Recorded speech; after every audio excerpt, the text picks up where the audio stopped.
नमस्कार। इस एक्सप्लेनर में एक ऐसे क्रांतिकारी विचार पर चर्चा करेंगे जिसने स्मार्ट होने के पूरे मतलब को ही पलट कर रख दिया।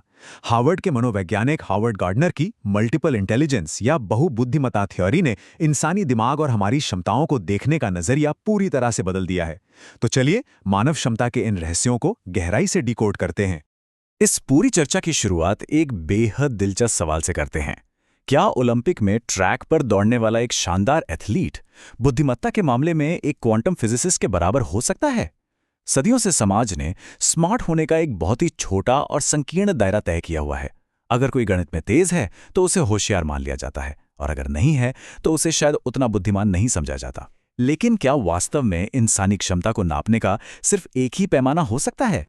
इतिहास देखें तो एल्फ्रेड बिने ने जब फ्रांसीसी स्कूली बच्चों के लिए शुरुआती टेस्ट बनाए थे, तब से लेकर दशकों तक पारंपरिक आईक्यू का ही दबदबा रहा। इसे जी फैक्टर या जनरल इंटेलिजेंस कहा जाता था। अब दिक्कत ये थी कि ये जी फैक्टर मुख्य रूप से सिर्फ भाषा और गणितीय कौशल को ही मापता था। मतलब इसने बुद्धिमत्ता को सिर्फ पढ़ने लिखने और हिसाब लगाने तक समेट दिया। मानो अगर किसी का गणित कमजोर है तो वो बुद्धिमान हो ही नहीं सकता। लेकिन कॉग्निटिव साइंस के कुछ विचारकों का मानना था कि मानवीय क्षमता इतनी छोटी नहीं है कि उसे एक साधारण से बॉक्स में कैद कर दिया जाए। और ठीक यहीं पर एंट्री होती है हॉवर्ड गार्डनर की। 1983 में आई अपनी मशहूर किताब फ्रेम्स ऑफ माइंड में उन्होंने इस समस्या का एक कमाल का समाधान पेश किया। उन्होंने बुद्धिमत्ता को किसी एक सिंगल पैमाने पर नापने के बजाय उसे अलग अलग प्रकार की जैविक क्षमताओं के एक विस्तृत मैप के रूप में दिखाया। उनके कहने का सीधा सा मतलब था कि दिमाग कोई एक सिंगल कंप्यूटर नहीं है, बल्कि ये कई अलग अलग प्रोसेसर्स का एक नेटवर्क है, जहां हर प्रोसेसर अपने आप में एक अलग तरह की बुद्धिमत्ता है। इसे थोड़ा और आसानी से समझने के लिए असल जिंदगी के कुछ जाने माने उदाहरणों को देखते हैं। बीथोवेन की महान संगीत रचने की क्षमता दरअसल उनकी म्यूजिकल इंटेलिजेंस थी। अमेलिया ईयरहार्ट बिना किसी मॉडर्न जीपीएस के विशाल आसमान में रास्ता खोज लेती थीं, जो कि उनकी स्पैटियल यानी स्थानिक बुद्धिमत्ता का एक परफेक्ट उदाहरण है। और माइकल जॉर्डन का बास्केटबॉल कोर्ट पर हवा में उछलना उनकी शारीरिक गतेज या फिजिकल बुद्धिमत्ता का सबूत है। ये सभी अपने अपने क्षेत्र के जीनियस हैं, बस उनकी बुद्धिमत्ता का प्रकार एक दूसरे से अलग है। अब यहाँ एक बात बिल्कुल साफ कर लेना जरूरी है कि गार्डनर ने बस हवा में तीर नहीं चलाए थे। उन्होंने इन 8 श्रेणियों का आविष्कार ऐसे ही नहीं कर दिया था, बल्कि उन्होंने जीव विज्ञान और न्यूरोसाइंस के आधार पर 8 बेहद कड़े वैज्ञानिक मापदंड तय किए थे। इसका मतलब है कि केवल वही क्षमताएं इस लिस्ट में शामिल हो सकीं जो दिमाग के विशिष्ट हिस्सों से जुड़ी थीं। जैसे कि अगर दिमाग के किसी एक हिस्से को नुकसान पहुंचता है तो केवल एक खास तरह की बुद्धिमत्ता प्रभावित होती है, जबकि बाकी एकदम सुरक्षित रहती हैं। शिक्षा के क्षेत्र में इस थ्योरी ने सच में एक क्रांति ला दी। जरा एक ऐसे क्लासरूम के बारे में विचार करें जहां बच्चे सिर्फ डेस्क पर बैठकर चुपचाप लेक्चर नहीं सुन रहे हैं। रोल प्लेइंग, ग्रुप लर्निंग और मल्टीमीडिया प्रेजेंटेशन जैसी अलग अलग तकनीकों का उपयोग करके एक ही समय में कई तरह की बुद्धिमत्ताओं को जगाया जा रहा है। कोई बच्चा कहानी सुनकर सीखता है, कोई मॉडल बनाकर, तो कोई दूसरों के साथ चर्चा करके। ये एक ऐसा माहौल बनाता है जहां हर तरह के दिमाग को चमकने का मौका मिलता है। तो क्लासरूम के अंदर ये थियरी 2 मेन स्ट्रैटेजीज में बदल जाती है।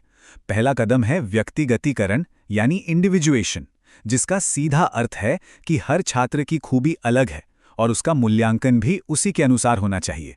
सबको एक ही लाठी से नहीं हाँका जा सकता।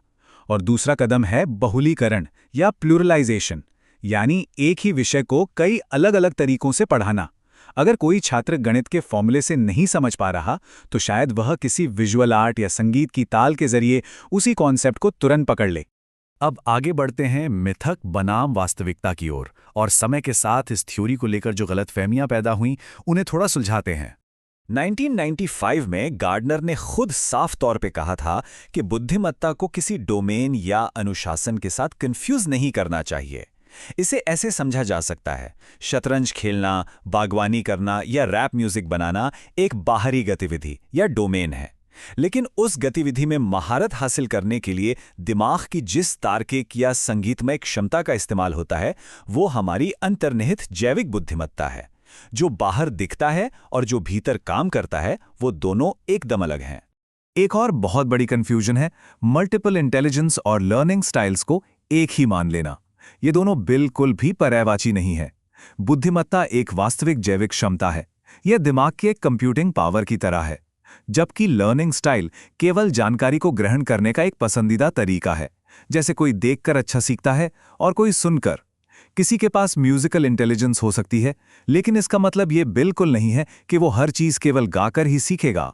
और सबसे मजेदार बात तो ये है कि अगर इन नई बुद्धिमत्ताओं को मापने के लिए भी वही पुराने कागज और पेंसिल वाले टेस्ट इस्तेमाल किए जाएं, तो इस पूरी थ्योरी का मजा ही करकिरा हो जाएगा।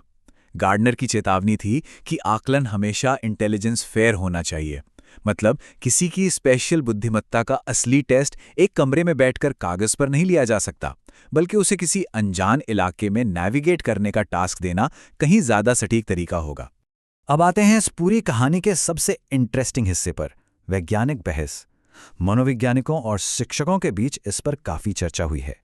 देखिए, एक तरफ जहां शिक्षकों ने इस थ्योरी का खुले दिल से स्वागत किया, वहीं विज्ञान की दुनिया से कुछ कड़ी आलोचनाएं भी सामने आईं।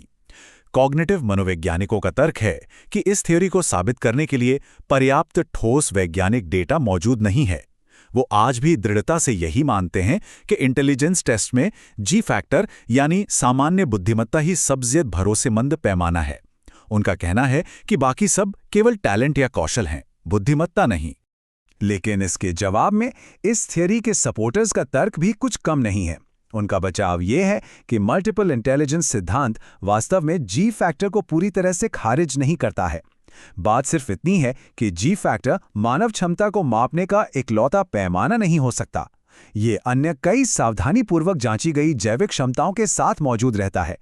दिमाग एक विशाल ऑर्केस्ट्रा की तरह है, जिसमें हर साज की अपनी एक अलग अहमियत होती है।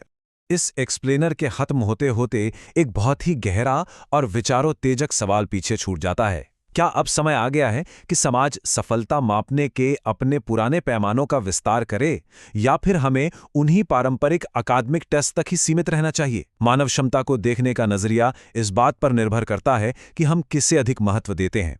क्या सिर्फ एक तरह की स्मार्टनेस को, या फिर इंसानी दिमाग की इन असीम और विविध क्षमताओं को? ये वाकई में सोचने वाली बात है।